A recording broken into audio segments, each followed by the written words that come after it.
Hello and welcome to the Game Theory Podcast Offseason Preview Series, where Bryce Simon and I dig deep into every big decision that your favorite teams have to make this summer. Today, we're going to talk about the Utah Jazz, but before we get to the Jazz, we got to shout out the listeners of the show.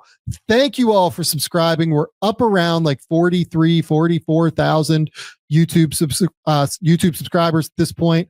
We appreciate you guys immensely for coming to hang out, rock with us, and for making this off-season preview series such a success. Go subscribe on the YouTube channel. Go subscribe over on the podcast feed. Hit the like button while you're here. Thank you for coming to support the show. But Bryce, let's talk about the Jazz. Important summer forthcoming. They were, if not the biggest loser on lottery night, certainly one of them. I just don't know kind of what I know what their plan is. I think they have really smart people like in their front office and within their organization. Ryan Smith seems like a super committed, engaged owner. Danny Ainge obviously has built really strong Boston Celtics rosters as like the senior advisor. I think Justin Zanuck is super, super sharp, really, really intelligent guy, at the top of their front office. They just bring in Austin Ainge, who is known as one of the higher end evaluators league wide when you talk to people across the spectrum. I really like what they've done in terms of building out that front office. A lot of other sharp people across the board below those people as well. Will Hardy is a fantastic coach, I think, and a great guy to kind of be able to build through this thing. I am so impressed with that piece of it. It's just that they haven't gotten lucky enough to get the guys yet. And obviously this time they lost out on the lottery as well.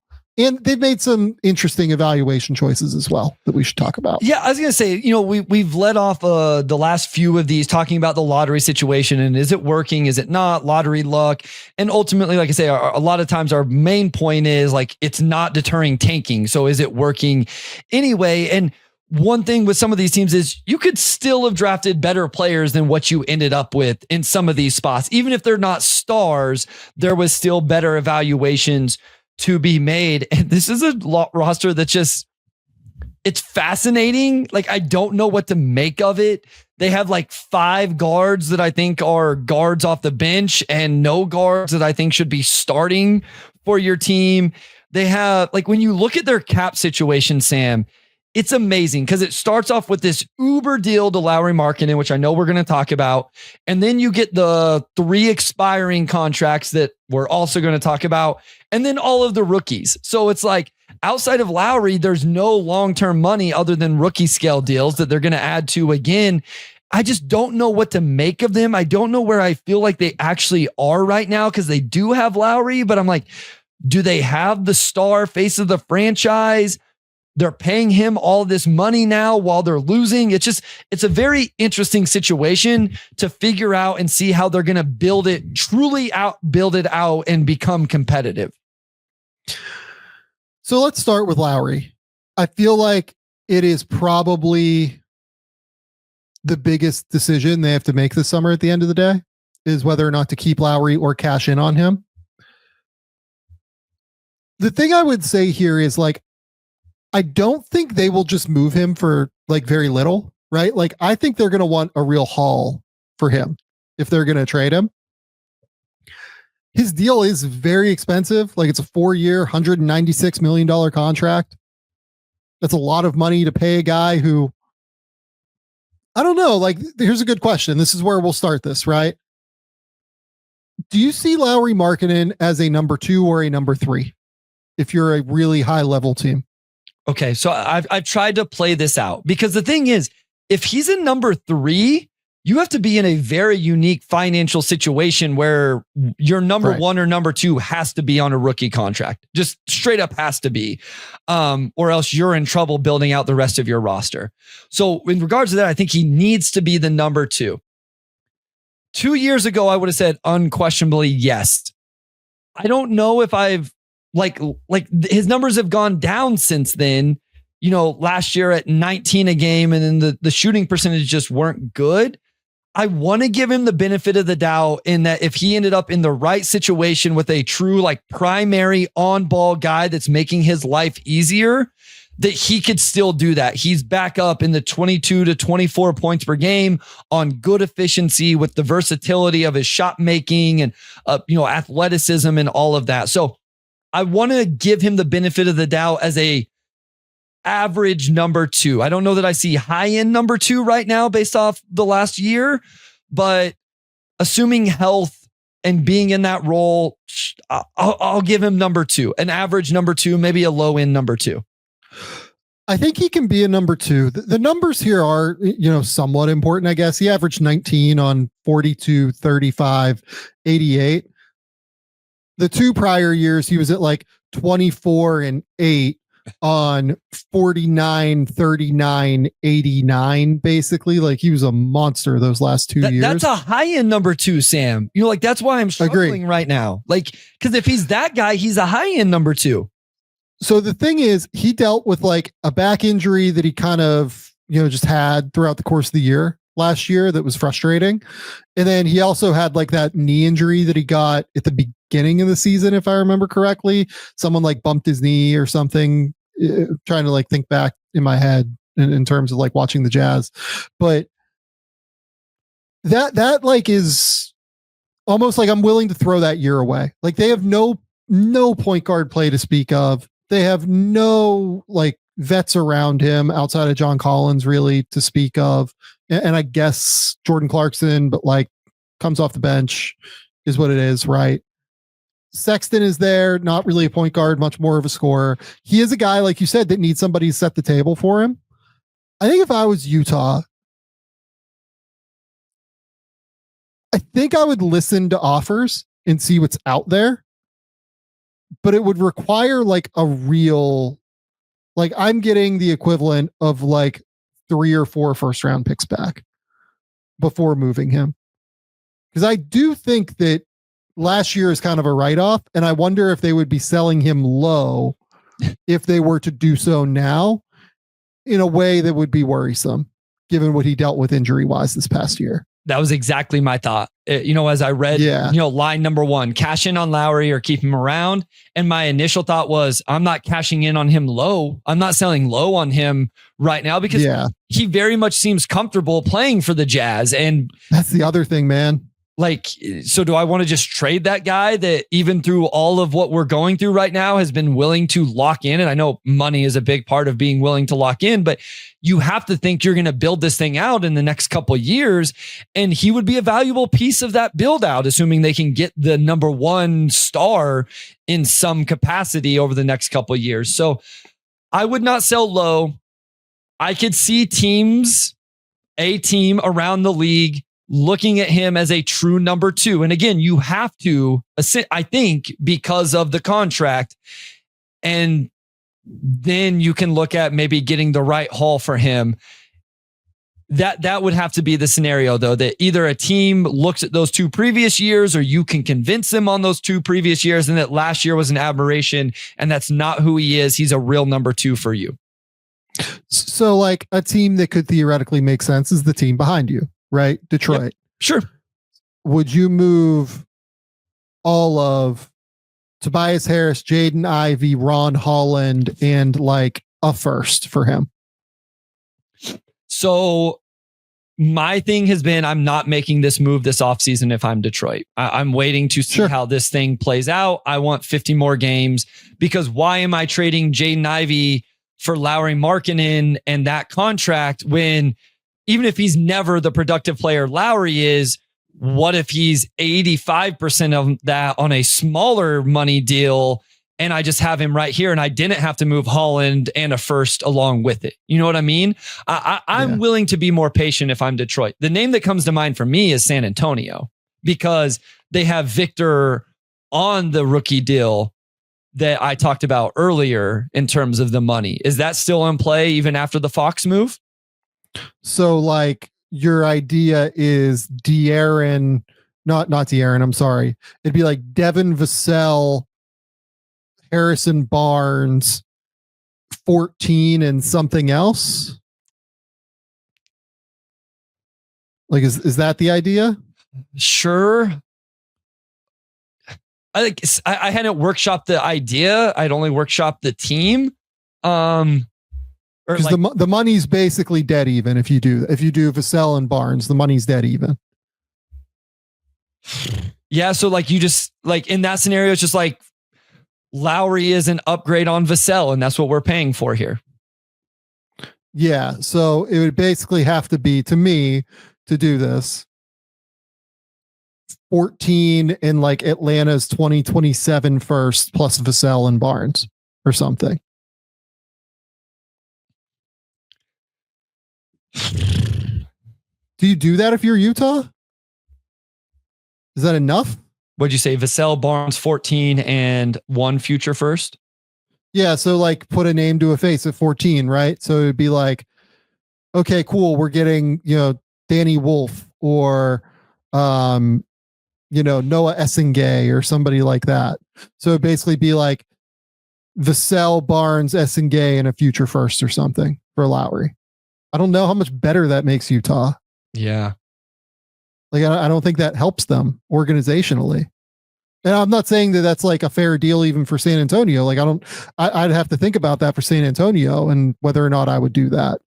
But thinking about it specifically for the Jazz, which is like the purpose of this, episode, I don't know how much that actually helps my organization here moving forward, given that I have this guy who's really happy to be in Utah. Yeah, I mean, Vassell would have to really excite you. Like, that's where I'm sure. I mean, that dude almost averaged 20 a game a couple years ago, averaged 16 last year. So, yeah, maybe not. Maybe that's not a great spot. But this is kind of why I'm like, all right, like, is there a spot? Like, is there really a spot? Like, the team to me that I was looking at, like, is there any way that you could do financially the Grizzlies? Because like he makes an immense amount of sense there. In between like Desmond, Ja, and Jaren is like a bigger dude who's super athletic, who can really shoot it, can help them. But like, I don't think you can make the money work at the end of the day. Is he going to make as much sense in this? Like, if they go to this ball screen heavy, like I wonder about usage all of a sudden in that scenario with Memphis, trying to keep all four of those guys happy, where Jaren has gotten a taste of this bigger offensive role. We know Bane has that. Lauri can obviously play off the ball. I'm not saying that like these guys can play off the ball. Like I don't think you have that issue. It's just like, are they all getting enough touches and attempts and involved in the action enough for that all to make sense, that quartet? So that's an initial thought for that. Warriors financially like just doesn't track anymore because of the Jimmy deal. Oklahoma City, like, sure, I guess if you wanted to do like Hartenstein and like Dort or something, but I don't know how much better that makes them even. I was gonna say like their whole identity is the defense. Like, that doesn't track for me. Yeah. So like the Timberwolves, maybe if you wanted to like sign and trade Randall, or like maybe Randall opts in, but if he's opting in, he's probably not going to Utah, right? Like that doesn't really track for me. I'm just telling you, like, it's a little bit harder to find a Lauri deal that makes sense for Utah than what I think people think. Yeah, because of the contract. I mean, the money is just so big at this point. Yes. With him, like it changes the equation for that. Like, because like even the San Antonio one for me, even like, okay, upgrade on Devin Vassell. He's still the third option in San Antonio though. So now you're paying third option Lauri Markkanen that money as opposed to third option Devin Vassell, like damn near half that amount of money. Right. And so it's like there's no way San Antonio is giving up Castle, we think, right? So that's what I was gonna say is like or number 2, right? Like you're not doing either of those things. Like definitely not doing 2. Because what was the recent one where you brought up you would rather just give up one at the Rockets? Yeah, I was talking about Houston. Yeah, like I'd rather give up one player in terms of asset value if I can. But what makes it harder with Utah dealing with San Antonio is like, again, you kind of like it has to be like Keldon, Harrison, and Steph Castle then. Yeah. You have to match the money, which is a lot tougher. Yeah. And again, I don't know that makes sense for San Antonio. So again, not to turn it San Antonio centric, but if they have talked themselves into, we can't have all of De'Aaron, Dylan, and Steph, is it possible they decide, like, because Steph all of a sudden would be interesting for Utah, right? Like that is a real interesting asset. So if you were getting Steph and Devin Vassell and whatever, and Harrison Barnes, whatever, like all of a sudden that gets a little bit interesting in terms of Castle and Vassell and, a future pick or whatever else you need to finish it out. I think that's right. I think if it's Utah, it has to be Castle for me. And I think if it's San Antonio, like I probably think that I can do better. Sure. If I'm moving Castle. Yeah, I mean that's my thing. Is just like or I'm just not moving him at the end of the day too. Like I want to be clear about that. It's like I just don't know if this tracks like in the synergistic way that we want it to. Yeah, this was completely like we're moving to a world where San Antonio doesn't think that they should have all 3 of those players. Was all that aspect was. So yeah, and I mean like people bring up the Sixers with Paul George, but like no, like why would I do that if I don't understand Utah. That one. Yeah. Why? Like try to move up to 3 basically. Oh. No. Like basically like the idea being, do Paul George in 5, Paul George in 3 for Lauri in 5. No, that makes no sense for Utah. Not in this draft. No, makes absolutely no sense for them. No, I mean, it may be in a draft where you had 3, like where there's a tier break of 3 guys that were just unbelievable. If 3 Cooper Flags or 3, but no, not in this draft. Absolutely not. I do not agree with that. I do not track that. Sorry. I don't understand. Yeah. Yeah. I mean, like, there's just not, I'm struggling really, really hard to find the spot at the end of the day. Sure. That's why I honestly thought the Pistons were like kind of interesting. But I think others would entertain that more than me. I have just very much settled into what my approach would be for the offseason for them. I think I would lowball Lauri, the Jazz for Lauri Markkanen into a point where they would be like, no, we're not doing that. And I wouldn't expect them to take it. I have just settled. I think other Pistons, maybe even content creators, fans, whatever, would be much more intrigued by the idea of it. What if I told you New Orleans for McCollum, Herb Jones, and number 7? Intrigued.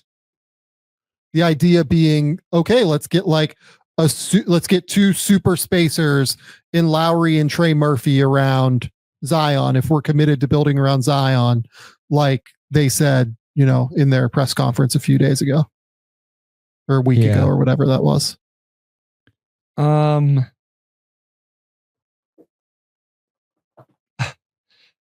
This is gonna. I don't. If I'm Utah, though, like 5 and 7, along with Herb, is really, really interesting. But again, like we've talked about this, Herb makes sense on a team that's competing and trying to win a lot more than he makes sense on a team that's rebuilding. Like I'm almost, if Utah, I'm just like gonna flip him for more assets. Like if you go down this road, you're just completely like you're resetting this thing and it's going to take, maybe it's going to anyway. Yeah, I think at that point you're moving Herb somewhere else and you're just getting more assets. You're completely bottoming out. You're completely like just staying with this, knowing it's going to be a handful more years. I don't even love the Pelicans trading Herb, but I know it's something we've talked about. So look, I guess the reason that I do this exercise is just that like it is very hard for me to find a deal that makes a lot of sense for Utah and makes sense for the other team. You sure? That's my reality at this point here with this. I think they missed their chance to cash in on Lauri whenever he was on the lower number. And now I think like truly cashing in on a super high return is going to be tougher because that money, it's so much money. So I don't even know that like I think they can still cash in at some point, and maybe they will, and maybe we're just like not being creative enough in how we're thinking about this. But like he's still a really good basketball player. Yeah. Is the thing. Yeah. So I'm hopeful that they will figure this out. I just think that at the end of the day, he might be more valuable to them than what people think. Maybe that's, and it might just be that he stays in Utah. And again, he seems more than happy to be there. So maybe they're better off just keeping him. It's just like, I mean, he is going into his age 28 season. Like, I'm not saying like, I'm not worried about it, but like, you do eventually want to like get something out of that in terms of like either you start winning with it or, you know, if you do, you know, trade him off. So, I don't know. It has been interesting trying to find the right spots, the right deals that trying to play both sides for it to make sense. Yep. I think that's right. Okay. Next up for them is Walker Kessler. He is extension eligible. All of these sinners in this class. I know, right? So here's the thing with Walker Kessler. Because Walker Kessler was a later pick in the draft, right? Mm-hmm. He will have a low cap hold in 2026. That means that if I'm Utah, it probably has to be a pretty advantageous deal for me to do an extension right now. Otherwise, I might just want to keep my flexibility next summer. Which they can have real flexibility, right? Like we talked about earlier. So, yes. So I don't even know what to think with them and Walker Kessler. Cause like, I feel like we got reports, like there's always they're shopping Walker Kessler or they're listening, which I don't even know if that's coming from them. But then like the dude averaged almost 5 offensive rebounds per game last season in 30 minutes, obviously has real rim protection in terms of blocking shots. I just don't even know what to think about the relationship there. I think that the relationship like should be quite positive. Like I think that Kessler is a really good fit and he like is something they desperately need in terms of a defensive infrastructure. I mean, this still was the worst defense in the league last year. And that was like through no fault of Kessler's. But I think that it's one of those deals where if I'm Utah, I'm like, okay, we love you. We will pay you. But if you want to be a part of a winner here in Utah, you either need to take like this contract, which is like $20 million a year, $22 million a year or something. And if I'm Walker, like I might not do that, honestly. I think that's probably low because I do think that maybe this is crazy. Like I think Kessler is a bit better than Jalen Duren and Mark Williams from the same class.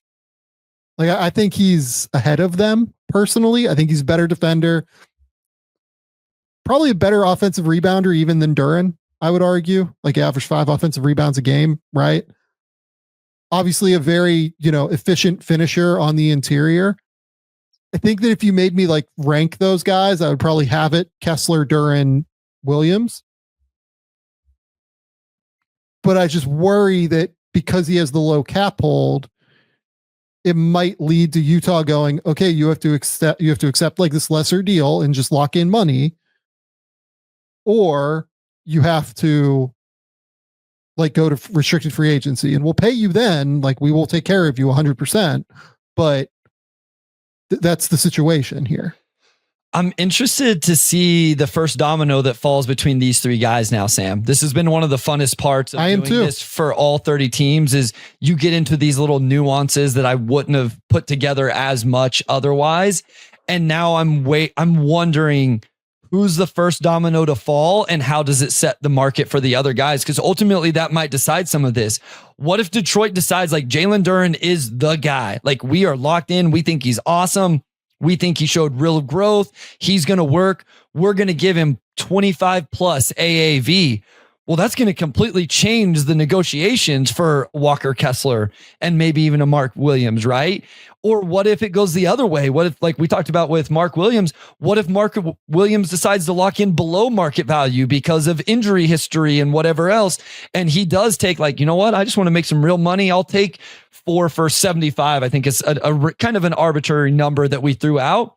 Well, then that changes some of the conversation for Kessler and Duran. You know what I mean? So it will be interesting to see how the dominoes fall with these three guys in particular with their extension conversations and negotiations.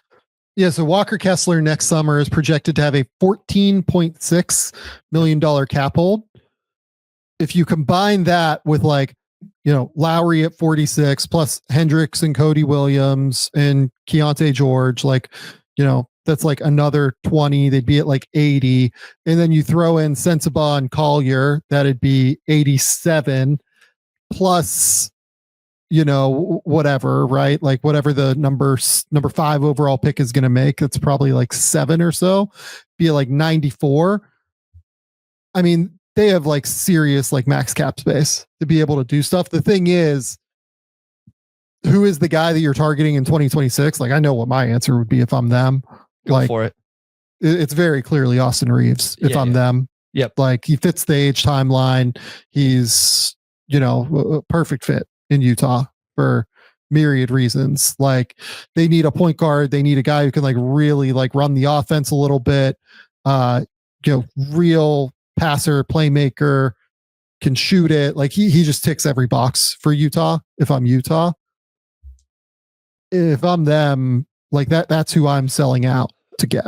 Okay, so like, how interesting is that roster then? All of a sudden, you keep Lauri Markkanen, you have Walker Kessler, you have Austin Reeves now.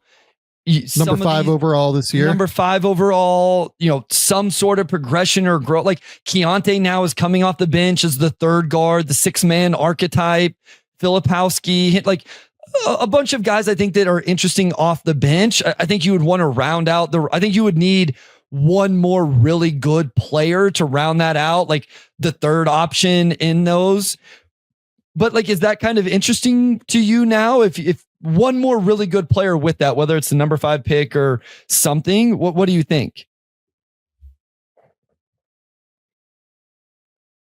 So they're probably not very good next year anyway, right? So you have another pick forthcoming, assuming that it doesn't transfer to Oklahoma City, which I can't imagine it would.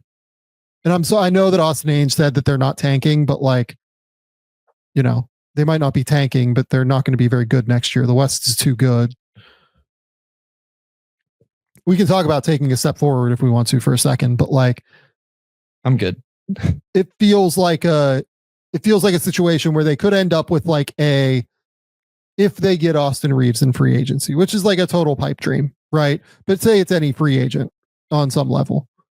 You end up with Austin Reeves, Lauri Markkanen, number 5 overall, Walker Kessler, the number 4 overall pick or whatever next year. Maybe it's Darren Peterson. Maybe it's, you know, Cam Boozer. Maybe it's DeBansa, Nate Ament, like DeBansa, whoever, right? DeBansa being at BYU, I'm sure that would be beloved. And you still have the upside swings that are Cody Williams and Taylor Hendricks. You have Filipowski. Like, the roster actually gets really interesting at that point to me. Sure. That's where you start to go, okay, we might have a stew going here. You know what I mean? Yeah. So that's where it is to me. And then that, to me, clouds all of the John Collins, Colin Sexton, Jordan Clarkson decisions too, because if I'm them, I'm probably not taking back any money that goes beyond this year. Sure. Right? Because what's the number that you're going to have to pay? Like, even so, like, you could probably pay Kessler at like 25 million this summer if you wanted to, and still have like the 45 million that you need to go get a max free agent, be it Austin Reeves or be it somebody else. But it becomes like a little bit tighter at that point. I think that if I'm them, I'm not taking back any long-term money for Colin, Sexton, and Clarkson is where I'm at. So yeah, so looking at moving those guys, then it changes the calculation of what. And are you thinking that's going to hurt the value you can get back then? Because like, don't each of those guys definitely have positive value in their own right though? Other than like Collins is on a huge number, so maybe not as much with him, even though it's expiring. Clarkson was not very good last year is the thing. Like, yeah. And played 35 games or whatever. So 37. Man, I hate that seems like a miscalculation then if they just have to dump those guys, right? I mean maybe not with Collins, maybe with Clarkson. Maybe you do take something back like of real value for Colin. I think they would get something for Sexton. I do. Yeah. Like he's probably just like a sixth man at the end of the day, but he's like a pretty damn good one, I think. Yeah, on an expiring deal that's below $20 million in 25, 26.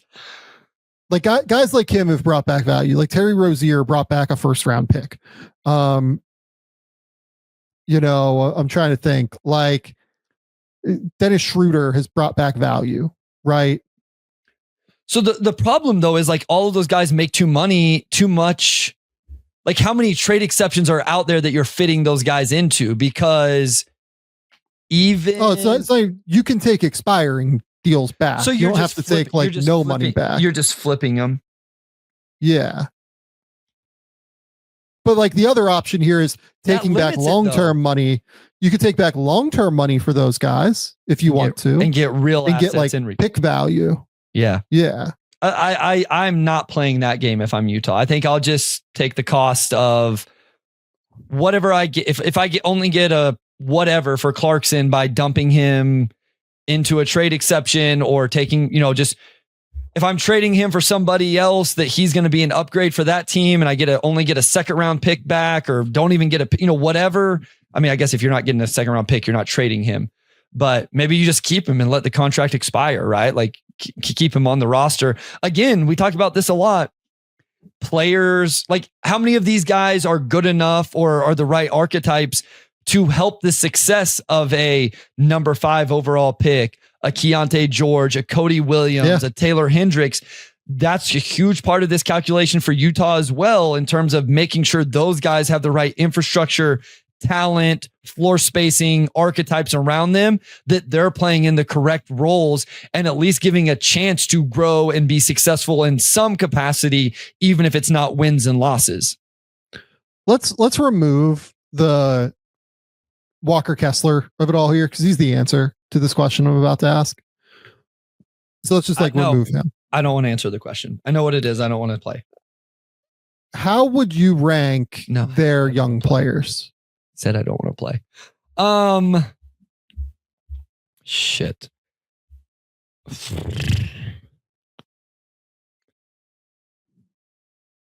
Keontae, Flip,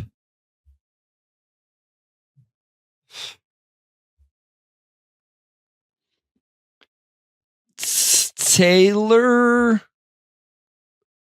This is amazing already because I have totally different order. I know you do. Cody Collier. I don't know.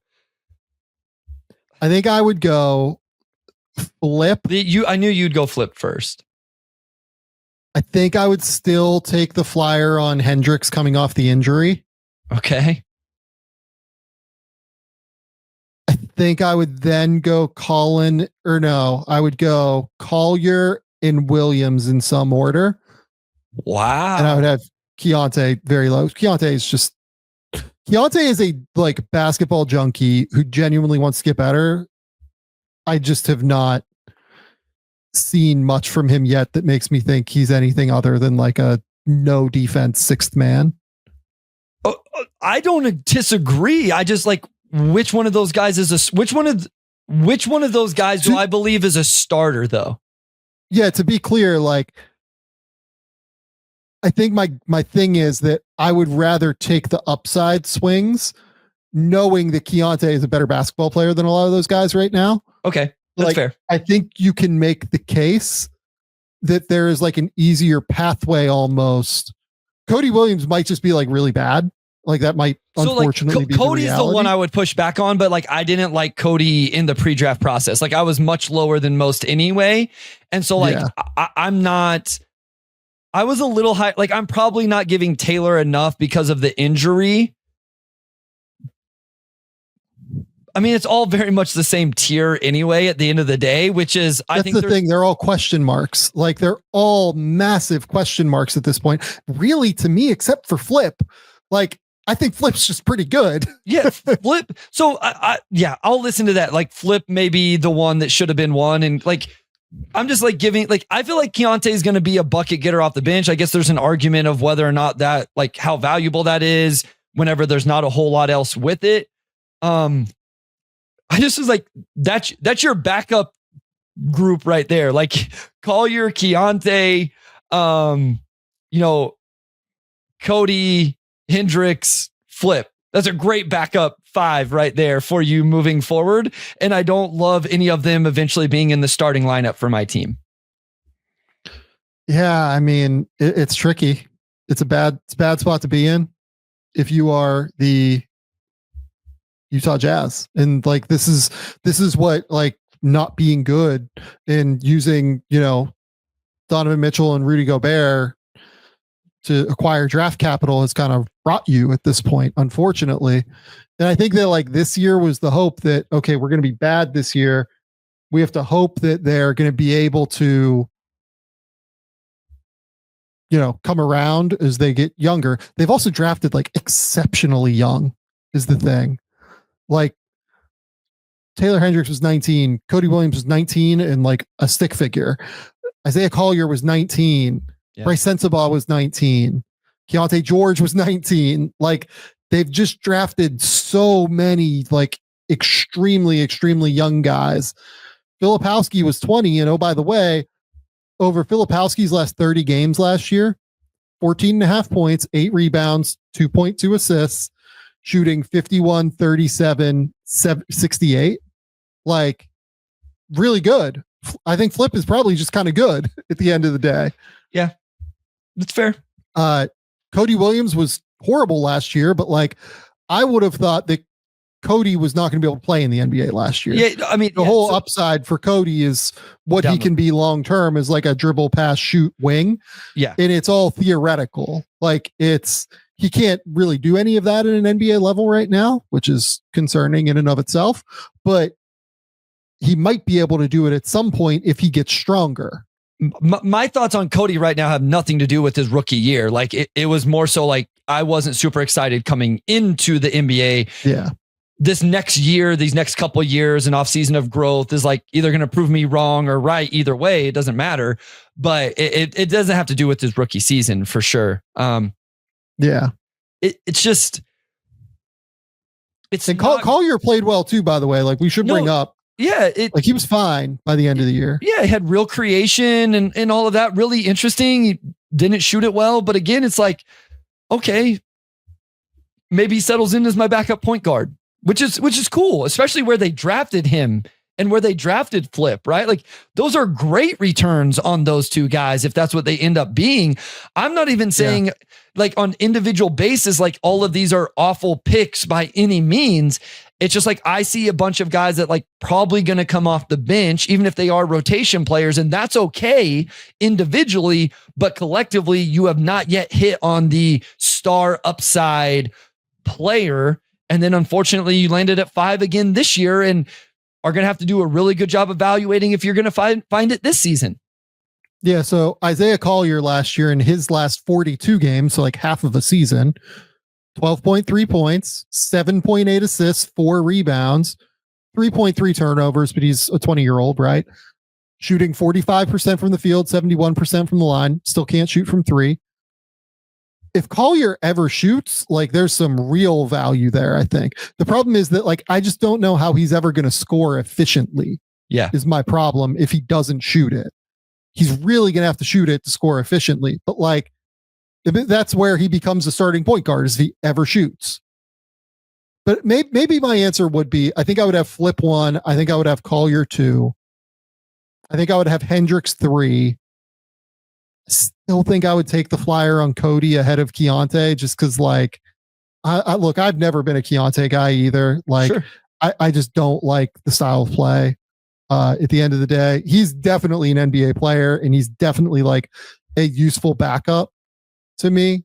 But Cody might be like really worse than that. There's a distinct possibility that he is like unplayable for the next like 2 years. But I still think I would take the chance on his development, given that he is a hard worker, and it really is to me just like a pure strength deficiency right now. Sure. Listen, I'm not going to argue with you. That's the thing. Like, I can't argue with you. And we don't argue in general very much, but like, we will like, like I'm different, whatever. It's very much a tier thing. And you may have brought me around a little bit on Flip, to be honest with you. But yeah, like I'm okay with my list. And I think it just speaks to the question. I knew what you were going to ask, and that's why I didn't do it. So now getting into what they do on draft night, number 5, number 21, number 43, number 53. Number 5, we're talking about the same guys we've talked about with Washington, with Charlotte. It's Trey Johnson, Ace Bailey, VJ Edgecombe. I think VJ is very likely to be gone at that point. Do you think there's a case for trading up if you really love VJ? We do this every time. I would not trade up in this draft. I at least would not give up a huge haul. Similar to what we got into with the Wizards. If it was both of this year's first round picks, and especially for this roster that we just went through all of these young guys already, if I thought Trey was the like perfect fit for our roster, or Ace was the swing of the upsides, or whatever. I don't know why I said it like that. That was silly. And huge swing of the upsides. what is going on? I would be willing to package 21 with that to go up to 3 or even 4 if I felt like I needed to get that guy, even though I'm in the same tier with that. But this is a Utah thing where it's like, do you need 2 more first round picks this year after all the guys we've already discussed?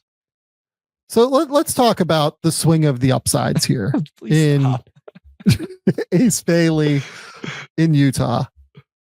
I think out of all of the potential landing spots from 3 to 7 or 8 or whatever, I think Utah is the one I like best for Ace. Okay. And the reason for that is like, they do need a scorer. They need somebody that is like a real swing. But also, like, between the front office, the ownership, and like the coaching staff that they have like real infrastructure on top of like having at least a few more vets than like Charlotte does on their roster, right? I think that they're the team. If I was like saying who I think should do this with Ace, if I was Utah, I would have Ace at 3. I think is where I'm at. I think that because Will Hardy is an established coach, their front office is like established there. I think that because they have like some veterans on the roster, they have guys who can create shots around him, Collier, Sexton, guys who can like actually pass a little bit too, with Collier particularly. I think that where I am at on it is I think I would take the flyer on Ace if I was Utah. Okay. Yeah. Will Hardy would like really know how to use him, I think. Yeah, and especially the off the ball stuff with him as well, and having Lauri there as the number 1 option for that team, and Ace knowing that he wasn't it. Who would be the next guy then? Because I feel like Trey is a guy we've talked about thinking this would be a nice fit for him as well. I would like Trey Johnson here too. I think Trey Johnson would make a ton of sense in Utah as a guy that can really, play off of all the off-ball actions that Will Hardy runs, can really, get creative in how you utilize him as a floor spacer. I think he makes a ton of sense here. Which is another reason to just stay at 5, right? Because I agree. You are guaranteed one of VJ, Ace, or Trey let alone if you liked Khan or somebody else. Right? And so, I think Khan would make a ton of sense here too, by the way, with all of the similar things in terms of being one of the best shooters in the draft. One, if not the, I mean, it's like him and Trey, whatever one you want to say. Well, and that's like Kobe Bray is in the draft, so sure. Like, but yeah, I would stay at 5. Again, like I would understand if you felt like you needed a package 21 because you don't necessarily need 2 first-round picks and to go up. But the other thing is, I guess to like counter that is at 21, we think there's going to be some interesting bigs that you could add to, the Walker Kessler, Kyle Filipowski room. I mean, again, I don't know where they're getting minutes with Taylor, if Taylor's healthy as well, but that's going to be an issue no matter what. So again, you missed out on Cooper, you missed out on Dylan, but there are some interesting names here now that you are settled in at 5. I think that's true. Here's the other kind of place, and at number 20, let's finish at number 21 too. I mean, to me, look, like, let's make the obvious connection here. Ryan Smith, very involved with BYU.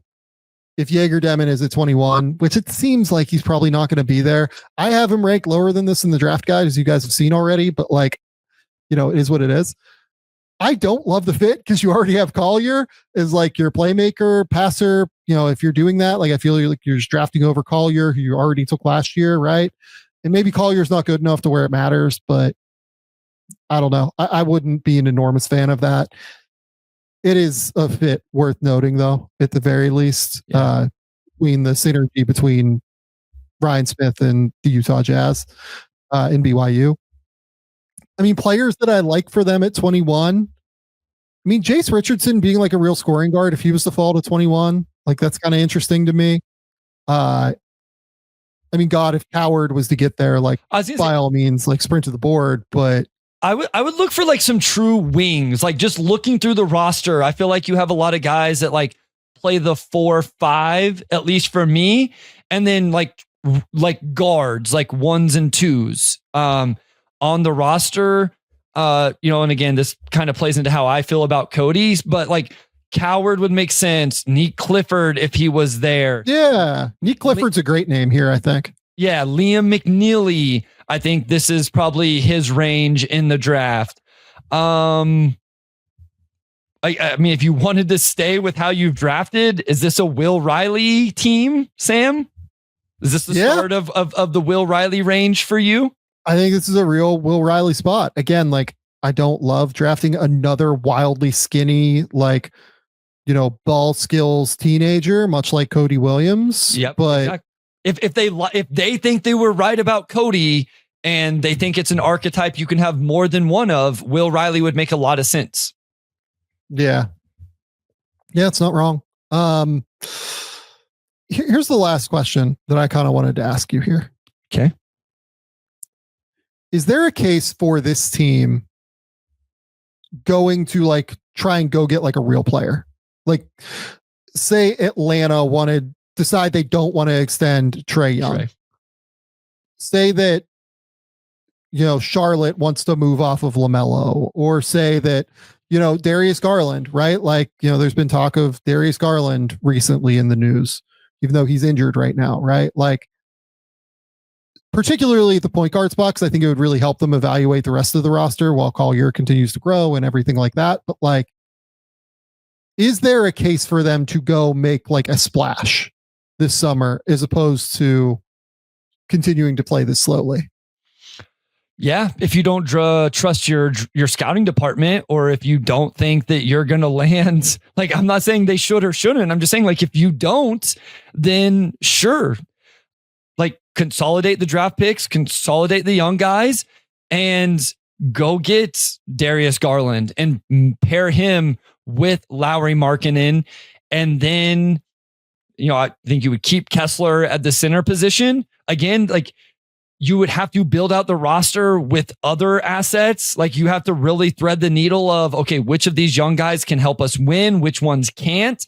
And using the draft picks to, I think, acquire other talent, because I don't think Darius and Lauri gets it done in the West. You don't have to do it immediately year one, But I could see an argument for that if you're just like, hey, none of these guys, and maybe I was a little harsh saying none of them are starters, but I was just kind of trying to make a point.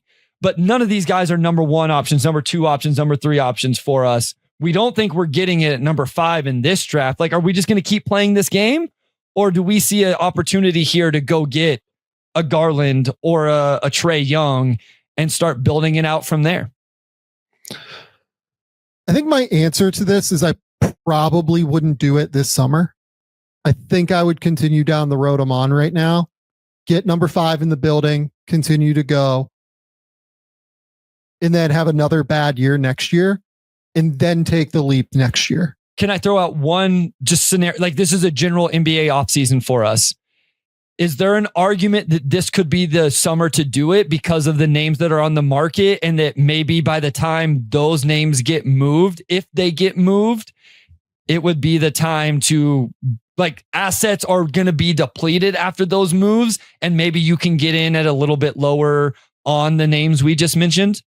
Or is that even how you think offseason would play out? Maybe, but like the stars that are available this summer is like Giannis, right? And I mean, if you can get in on Giannis, if you're Utah, like, I was saying that they don't get in on those names. I'm saying if after those guys are off the board, is there less assets to be like to use as leverage for the Cavaliers trying to move Darius Garland so you can actually get in at the right price? I don't even know that this actually tracks. Like, I'm literally spitballing as we're talking right now. And I mean, the thing is for Cleveland, like, what are you trying to accomplish here? Right. Yeah. Like, by trading Darius, like, are you trying to go get Lauri? Like, is that your idea? Sure. Because they're trying to win, obviously. So like, is the idea here, we would do, and this is so stupid as I'm saying this, like, do not take this as like a serious idea, please, for the love of God. Like, is the idea here that you do something like Darius and Jarrett Allen for, you know, Lauri and like Walker Kessler. And the idea here is that like you try to attach like DeAndre Hunter into that deal or something. And, you know, Utah doesn't have enough space to do that though. Like, if you look at their cap sheet, like, you know, they're only like 41 million from the first apron. And like, that adds a crazy amount of money to their books. And like, they don't, like, that doesn't work for, like, maybe you could throw in John Collins too, and he's only on 1 year, but like that doesn't work for me at all. So like, I don't know how you structure, like with Garland, like maybe the idea is that you just get a bunch of depth pieces, right? Like maybe it's like, oh no, we'll do, like, we think Keontae George is pretty good, and, you know, we'll take back Colin Sexton, and we'll do, you know, John Collins, and we'll take another one of your, we like Taylor Hendricks is like a young guy, right? But, you know, maybe they want picks in order to like create trade possibilities elsewhere, because Utah has a number of their picks, right? So theoretically, you could just shift them back to Cleveland if you wanted to get Darius Garland. I'll hear it out if Cleveland like really wants long-term flexibility. I don't know how much sense it makes. Yeah, I'm with you. And to like, I would not make this if I'm Utah. Like, I'm just spinning my wheels if I'm moving Lauri in the deal. I feel like unless somehow you the whole reason if you're doing this is you're trying to pair Lauri with a real dude. Yep, agreed. So, yeah, I mean, I just don't know who, like, I don't know who the star is that you do this for. At the end of the day is my problem. Yeah. This summer, I think that next summer you can easily make a case for it. And their flexibility will be, you know, as we outlined throughout as well, they could also play in the free agency market, depending on who comes available and who doesn't. So they even have more possibilities in that scenario. Bryce, that's all we got on Utah. We went for 53 minutes. I was assuming that this would take like 35 to talk through Utah, but then I realized they had a number of different things to kind of talk through. So Bryce, tell the people where they can find your work. Tell the people what's going on. Yeah. So at Motor City Hoops on Twitter, on Blue Sky, the Substack, and then the Pistons Pulse podcast, otherwise Game Theory podcast with Sam Vecenie. I have to admit, Sam, This has been a very long process. We're not quite done yet. We still got a handful more of these to record and release to you guys. But I now find myself getting a little bit sad that it's almost over because I've had so much fun doing it and the response has been so good to it. I will be very proud of us doing it when we are done, because 30 teams and not all of them have been 50 minutes, but it's been a lot of time. But I'm like, man, when this is over, what are we going to do next? Because we're going to have so much free time whenever we're done. Oh, Bryce, we still have prospects to do, unfortunately, I think. Okay. Go to The Athletic. Keep me employed over there. That is, where we're at this point. We love The Athletic. Go subscribe over there. Go subscribe to the YouTube channel. We are hunting 50,000 subscribers by the time the draft is over, by the time the offseason's over, something like that, right? Please go subscribe to the YouTube channel. Please go subscribe over to all sorts of different, avenues, from the Spotify, version of the show to Apple to whatever. Bryce and I have been recording for a while at this point, so my brain is like half alive at this point. So this is how we were really locked in, guys. This was the third team in this session of recording, and we still almost went an hour. Like that's how much we love the Utah Jazz. We do love the Utah Jazz here. Shout out to the Jazz. Go subscribe. We love all of you. Thank you guys for making this series such a fun endeavor, such an enjoyable experience for us to do. We will be back tomorrow with another one. So until next time, we'll talk soon. Bye.